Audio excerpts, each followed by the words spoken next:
Hi everyone, doctor जय Mehta here from Mumbai. हमारे आज के वीडियो में हम प्रेगनेंसी में हार्ट बीट कभी आती है ये समझने की कोशिश करेंगे।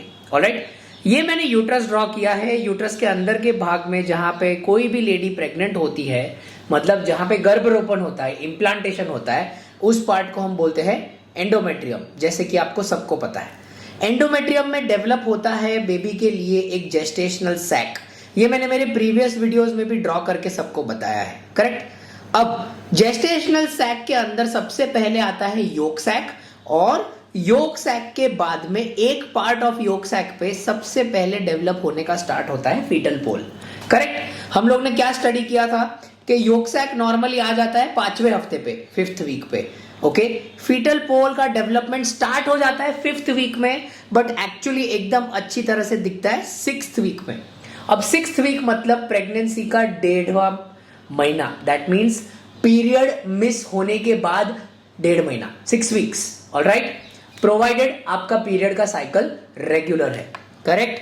अब जब कभी भी आपको ये फीटल पोल दिखता है 6th वीक में, सबसे पहले एट 6 वीक्स, दैट मीन्स अगर आप मेडिकल टर्मिनोलॉजी देखें तो 6 वीक्स 1 डे और 6 वीक्स 3 डेज के आसपास में इस फीटस के अंदर आपको कार्डियक एक्टिविटी दिखने की स्टार्ट होगी। ये पूरा चीज एक्चुअली देखा जाता है सोनोग्राफी के माध्यम से। जैसे कि ये वजाइना है, तो वजाइना के अंदर एक सोनोग्राफी का प्रोब डाला जाता है। ये एब्सोल्युटली सेफ है। ये सोनोग्राफी का प्रोब, जिसे हम कहते हैं इंटरनल सोनोग्राफी या ट्रांस वजाइनल सोनोग्राफी, TVS, ये अर्ली प्रेगनेंसी में एब्सोल्युटली सेफ है। लोगों के माइंड में एकदम एक स्टूपिड सा मिसकंसेप्शन है कि अर्ली प्रेगनेंसी में वजाइनल स्कैन करेंगे तो सोनोग्राफी के बच्चों को कुछ होगा। ऐसा कुछ नहीं होता है, ठीक है। ये ग्लोबली एक्सेप्टेड स्टैंडर्ड्स है। इसमें आपको खुद का दिमाग लगा के अननेसेसरी कंफ्यूजन क्रिएट करने की कोई जरूरत नहीं, correct. So at around 6 weeks आपको ये हार्ट बीट एकदम क्लियरली दिखाई देती है in early pregnancy. Of course इस चीज का मेजरमेंट आपके सोनोग्राफी मॉनिटर पे होता है और आपके डॉक्टर आपको ये हार्ट बीट सुनाएंगे या आपको ये दिखाएंगे, दो में से कोई भी एक। पर अब मैं एक अलग इश्यू एड्रेस करना चाहता हूं। काफी बार ऐसा होता है कि योक सैक आ जाता है, फीटल पोल आ जाता है, पर हार्ट बीट नहीं आती, राइट। इस चीज को लेके बहुत सारा कंफ्यूजन रहता है। लोगों को लगता है कि नहीं, 6 वीक्स में तो हार्ट बीट आ ही जाना चाहिए, क्यों नहीं आया, ऐसा कैसा, हम क्या करें, डॉक्टर ने बोला अबॉर्शन हो जाएगा। देखिए, अगर आप 6 वीक्स पे हैं और अगर आपको हार्ट बीट नहीं आई, then the simplest option is you should wait for a week. काफी बार प्रेगनेंसी में there is something called as delayed implantation. Delayed implantation मतलब टाइम से थोड़ा सा बाद में इम्प्लांटेशन हुआ है।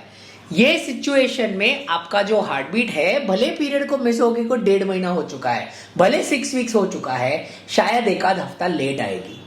बट अगर एक हफ्ता रुकने के बाद में भी हार्ट बीट नहीं आती, that means it is called as something called as missed abortion. That means वो प्रेगनेंसी मिस हो चुकी है और बेबी में हार्ट बीट नहीं आया। अब जब भी ये होता है तो प्लीज ध्यान में रखिए, ऐसा कोई गोली नहीं है, आपने गोली खाया और बच्चे में हार्ट बीट आ गया। एंग्जाइटी होना अच्छी बात है। काफी पेशेंट ऐसे रहते हैं जो एक्सेप्ट ही नहीं करते, no we want to show somebody else, no problem, you can go somebody else, but nobody can win over nature, remember that, okay. इसका मतलब you should not have unnecessary anxiety and accept if there is a missed abortion. Got it? There is no medicine to prevent it. ऐसा कोई दवाई नहीं है कि जो मैंने आपको दवाई दे दिया उससे बच्चे का हार्ट बीट आ जाएगा। मैं एक सिंपल क्वेश्चन पूछता हूं, अगर कोई आदमी मर जाता है तो क्या आप उसको च्यवनप्राश खिला के जिंदा करते हो क्या? ऐसा कभी सुना है? Same thing happen inside the body. Please इस लॉजिक को समझिए। अगर ये लॉजिक को समझेंगे तो आपकी एंग्जाइटी कम होगी। Any further questions regarding when does heart beat come in pregnancy आप हमारे कमेंट्स में डाल सकते हैं। मैं या मेरे कोई टीम मेंबर्स आपको जरूर आंसर करेंगे। Thank you so much.